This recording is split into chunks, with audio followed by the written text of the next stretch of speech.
सुख की प्रतीति उसे कहते हैं जो जैसे कि सर्दी गर्मी हवा पानी प्रतीत होती है, प्राप्त नहीं होती। सुख हम लोगों को बचपन से भोगते बीत गया, प्राप्त नहीं हुआ, प्रतीति हुई। इस शब्द को ज़्यादा पकड़ लेना, हम लोग प्रतीति के मोही हैं। जो मालूम पड़ता है और मालूम पड़ने वाले में जो अच्छा लगता है हम चाहते हैं ये बना रहे, ये प्रतीति है, ये प्रतीति का भोग है, प्राप्ति नहीं है। प्राप्त तो है जो कभी अलग नहीं होता, प्राप्त वो है जो कभी छूटता ही नहीं, मिला सो मिला सदा मिला ही रहेगा, उसको प्राप्त कहते हैं। अप्राप्ति की प्राप्ति का जब प्रश्न है तब भी अज्ञान में भटकना होता है। परमात्मा निरंतर प्राप्त है, आनंद निरंतर प्राप्त है, शांति निरंतर प्राप्त है। निरंतर प्राप्ति का अनुभव संतों के संग से बुद्धि जब ठीक होती है तब समझ में आता है। तो ये बात बड़ी याद रखने की है कि इतना जीवन हमारा बीता है कहाँ, जो प्राप्त नहीं है, अप्राप्त को हम प्राप्त मानते हैं, उसी में हमने अब सदा रहने वाले प्रेम में हमने रख लिया है, सदा रहने वाले ज्ञान में हमने रख लिया है, और उसी की रक्षा में हम शक्ति को लगाए हुए हैं। ये है विपरीत जीवन, ये है असत्संग। असत्संग है, सत्संगी को तो कुछ करना होता ही नहीं, उसको चिंता भय का कोई स्थान ही नहीं, वहाँ आने जाने का कोई प्रश्न ही नहीं। सत्य अखंड है, सत्य नित्य है, निरंतर है। बुद्धि जिसकी ऐसे सत्य में स्थिर हो जाती है वो द्वंद्व के मोह से छूट जाता है, फिर दो नहीं रहते। अखंड सत्य, अनंत सत्य, अखंड आनंद। ऐसी स्थिति जब आ जाए, कब? जब बुद्धि शुद्ध हो। बुद्धि शुद्ध कब होगी? जब विनाशी को अपना न मानेंगे। सबसे बड़ा रोग है, जो नहीं रहेगा वो अपना मालूम होता है, जो मिला है वो अपना मालूम होता है, और जो है उसका पता नहीं है। है का सत्य की बड़ी सरल परिभाषा संत ने एक बताई थी, एक संत ने बताई थी। सत्य की सरल परिभाषा, है का नाम सत्य है, नहीं का नाम माया है। इस बात समझ में आती है? जो नहीं, जिसको ना जहाँ नहीं कहना पड़ता है ये माया, और है का कभी अभाव नहीं, वही सत्य है जो निरंतर रहेगा, निरंतर है और निरंतर सदा से है, इसका नाम सत्य है। ऐसी शुद्ध बुद्धि के द्वारा जब है को जान लेते हैं तो मानो हम सत्संगी हैं। अहंकार सत्संगी है कब? जब है को जान ले। वो नहीं को पकड़े हुए मेरा मेरा कह रहा है, उसी में मोह में, लोभ में, अभिमान में ये दोष हैं जो उसको दुख देते हैं। ऐसे दुखों के भोग से जब दुख की कृपा होगी, दुख की कृपा या दुख का अनुभव हम करेंगे। हम तो सुख चाहते हैं, दुख से बचना चाहते हैं। सुख चाहने वाला दुख से बच नहीं सकता। जब ये ज्ञान होगा कि सुख का चाहना ही हमारा भ्रम है, सुख का चाहना, क्योंकि हम स्वयं रामायण के एक मंत्र अगर रामायण का पकड़ में, चेतना मल सहज सुख राशि, हम सुख ही हैं और सुख चाहते हैं, बस यही भ्रम है। ये भ्रम आसानी से दूर हो जाएगा क्या? आज से दूर हो जाएगा। आदत पड़ी हुई है, घर जाते हो तो सुख के लिए, माता पिता पत्नी से बात करते हो तो सुख के लिए, जो कुछ हम करते हैं सुख के लिए करते हैं। सुख का चाहने वाला असत्संगी है। बुद्धि में मोह है, देख नहीं पाती, मन में भ्रम है, जो अपना नहीं उसे अपना मानता चला जाता है। ये मोह और भ्रम विवेक से दूर होता है, तभी बिना सत्संग के विवेक नहीं होता। सत्संग का मतलब है संतों के संग में सत असत का निर्णय। ये सत है, ये सत है, ऐसा जो निर्णय कर लेता है वो मोह भ्रम से मुक्त हो जाता है। तो हम लोग अगर विचार न करेंगे तो सुनते रहेंगे, और सुनते हुए अगर बुद्धि से न समझेंगे तो समझ में नहीं आएगा, ज्ञान में दर्शन नहीं होगा।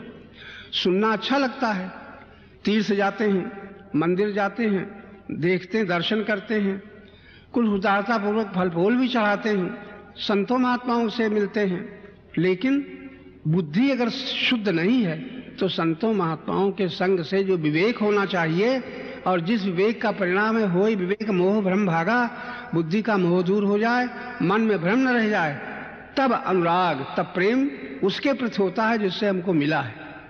प्रेम परमात्मा से मिला है, लेकिन हम अपना माने बैठे, तो उसके प्रति हमारा प्रेम लौट जाता है जिससे हमें सब कुछ मिला है। इसको अनुराग कहते हैं। इस अनुराग से फिर भक्ति मिलती है। मिले न रघुपति बिन अनुरागा, किए कोटि जप जाग विरागा। संत का भी निर्णय है। हम लोग रागी तो हैं लेकिन अनुरागी नहीं है, क्योंकि हम प्रेमी बने हुए हैं। अहंकार हमारा प्रेमी बना है, ज्ञानी बना है, कुछ छोड़ दिया त्यागी बना है, कुछ सह लिया तपस्वी बना है। जहां तक अहंकार बनता है तहां तक ये बना हुआ अहंकार भोक्ता होता है, भोक्ता होता है। इस भोग से मुक्ति कम मिलती है जब दुख की कृपा होती है। सुख में तो बनता चला जाता है, लेकिन दुख से बचता है। और कालनी कर्म ईश्वर ने मिथ्या दोष लगाए। संत भी सावधान करते हैं कि अज्ञानी आदमी कभी समय को, कभी कर्म को, कभी ईश्वर को दोष देता है। हमारी भाग्य में ही बता था, भगवान ने ही ऐसा किया वैसा किया, लेकिन ये भूल गया कि अपने कर्मों के परिणाम हम भोग रहे हैं। अज्ञान में हमने कर्म किए हैं, और अज्ञान में कर्म करते हुए अज्ञान में हमने अपने को मान लिया है। अपने को मान लिया है, ज्ञान न होने के कारण मान लिया है। वास्तव में अपना कुछ है नहीं, हमने कुछ बनाया नहीं। जन्म से जो मिला मिलता ही चला गया, और जो मिलता गया, तन मिला, इंद्रियां मिली, मन मिला, बुद्धि मिली, इसको अपना माना। उससे परिवार मिला, परिवार के संबंधियों को अपना माना। अपना मान करके हम लोभी मोही अभिमानी तो बनते गए। अब ज्ञान में न देखा कि मेरा कुछ नहीं है। आज भी देखो हम लोग सुन रहे हैं, आदत आसानी से छूटेगी नहीं। पड़ोसी का मकान, उनकी धन संपत्ति तो मालूम होगा इनकी है, मेरी नहीं है, लेकिन मैंने जो अपना माना है मेरी ही मालूम होगी। मेरी मालूम होगी तब तक हम मोही, लोभी, अभिमानी और सुख के कामी बने ही रहेंगे। ज्ञान के प्रकाश में देखने पर पता चलता है कि जीवन में जो कुछ भी मिला है वो मैंने नहीं बनाया, बना बनाया मिला है। अहंकार अपना मानता चला जा रहा है। बचपन से माना अभी तक पढ़े, विद्वान होने पर भी अपना मानना आसानी से नहीं छूटता। विवेक होता है तब छूटता है।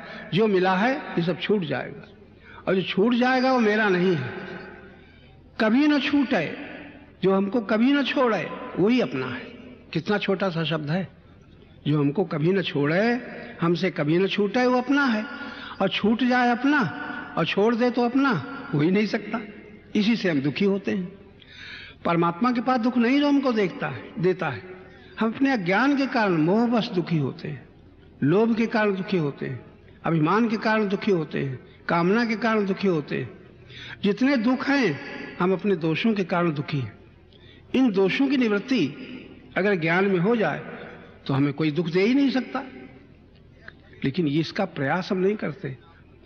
हम तो सुख के मोही, सुख के रागी, कैसे सुख मिले वो वस्तु चाहते हैं, वो व्यक्ति चाहते हैं। ये सुनने के बाद भी ऐसी आदत पड़ गई है, आसानी से हमारा मोह अथवा लोभ, अभिमान नहीं छूटेगा, क्योंकि हमें अपने अहंकार, अपना ही पता नहीं है। हम कौन हैं? अभी तो हम अहंकार बने हुए हैं। अहंकार ही लोभी मोही अभिमानी बना है, और इन्हीं दोषों के कारण अहंकार को वियोग का दुख होता है, हानि का दुख होता है, अभाव का दुख होता है, अपमान का दुख होता है। ये दुख परमात्मा नहीं देता, दोषों का कारण। अगर इतनी ही बात याद रह जाए कि हम दुखी हैं अपने दोषों के कारण, तो बड़ा काम बन जाए। दूसरे को दोषी तो न ठहराएं। दूसरे को दोषी ठहराने पर और दोष बनते चले जाते हैं, दोष पर दोष बनते चले जाते हैं। अगर हमें संसार में कोई दोष न दोषी, दुख देने वाला दुखदाता न दिखाई पड़े, दुखदाता दुख देने वाला न दिखाई पड़े, किससे दोष होगा? और दुखदाता तब दिखाई पड़ता है जब सुखदाता दिखाई पड़ता है। लेकिन ये रोग ऐसा लगा हुआ है कि रोज हमें घर में कोई सुखदाता दिखाई देता है, कोई दुख देने वाला दिखाई देता है, पड़ोस की नहीं घर में। और बाहर तो कोई ऐसे ही बाहर भी चलता है। जहां सुख देने वाला दिखाई पड़ा, मोह हो जाएगा, राग हो जाएगा, और दुख देने वाला मालूम हुआ, द्वेष हो जाएगा। ये राग द्वेष हमारे समस्त बंधनों की जड़ है। हमारी भक्ति में, भक्ति के पथ में, मुक्ति के पथ में, शांति के पथ में एक ही बाधा है, भगवान बाधक नहीं है, राग और द्वेष। अपना मान लेना राग है, और किसी से द्वेष करना, ये हमारे सामने ना आए, हमें न मिले, ये द्वेष है। गीता में बताया है, राग द्वेष वियुक्त इस विषयान इंद्रिय शरण। जो राग द्वेष रहित हो करके विषयों का सेवन करते हैं, विषयों में विचरते हैं, राग द्वेष वियुक्त विषयान इंद्रिय शरण आत्मवश्यी, वो आत्मवशी यानी अपने को वश में करने वाले स्वतंत्र होते हैं। परतंत्र होते हैं जो पर का सहारा लेते हैं। अन्य का सहारा लेने वाला परतंत्र है। किसी का सहारा न लेने वाला, अपने आप में शांत और स्थिर होने वाला स्वतंत्र है। स्वतंत्रता की आशा है, स्वतंत्रता की परिभाषा है। स्वतंत्र वो नहीं है चाहे जो कुछ करे, चाहे जिसको मारे, चाहे जिसको बचावे, ये नहीं।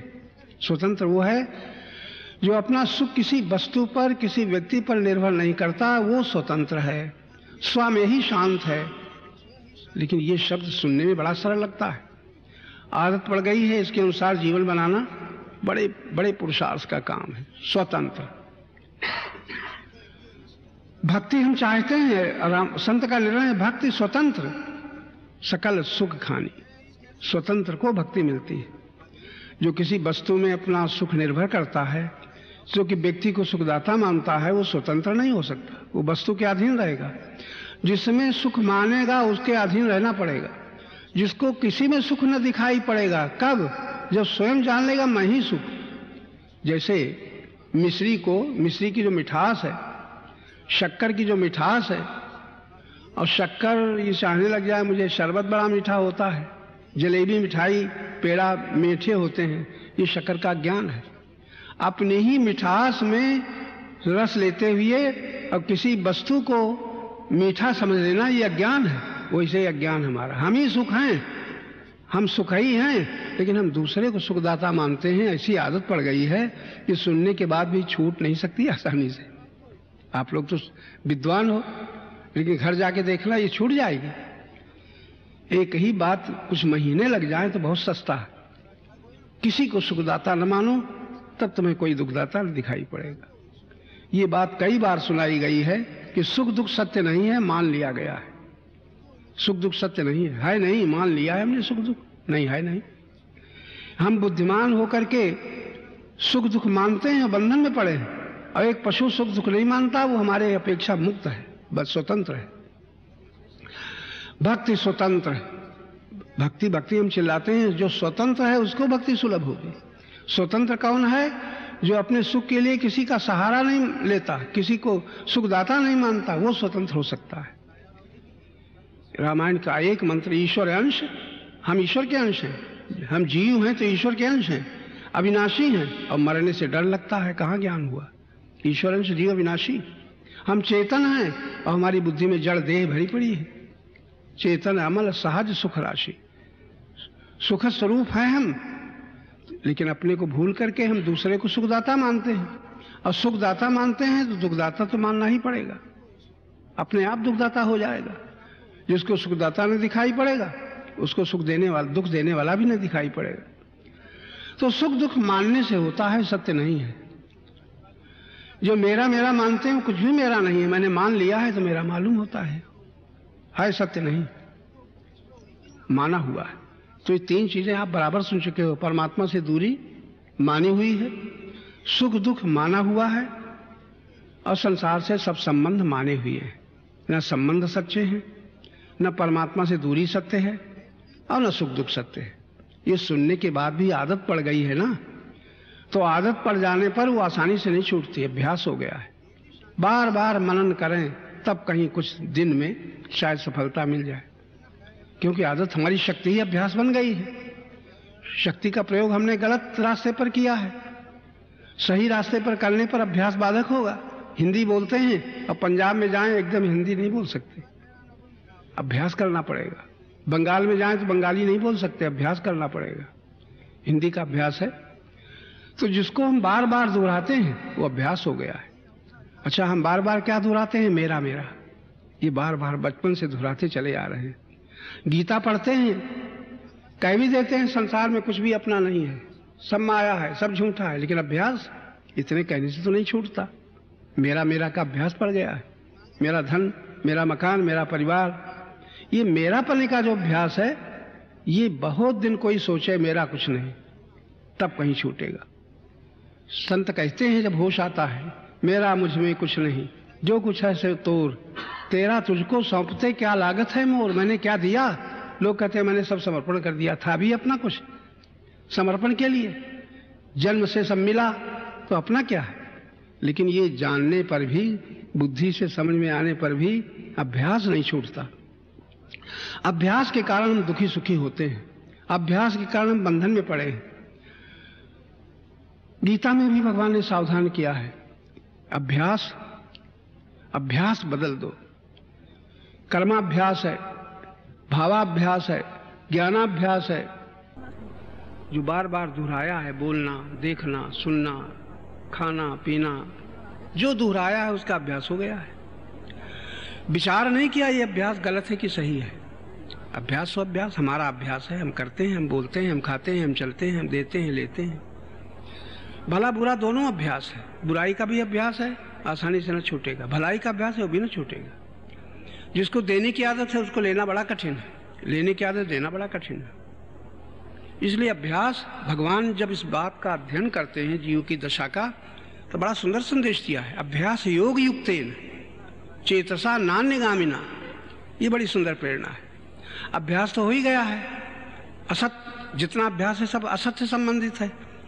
सत्य से संबंधित, आनंद से संबंधित अभ्यास नहीं है। तो भगवान युक्ति बताते हैं, अभ्यास योग युक्तेन। संयोग का अभ्यास तो है ही है, बचपन से जो मिलता है उसका नाम संयोग है। योग का अभ्यास करो।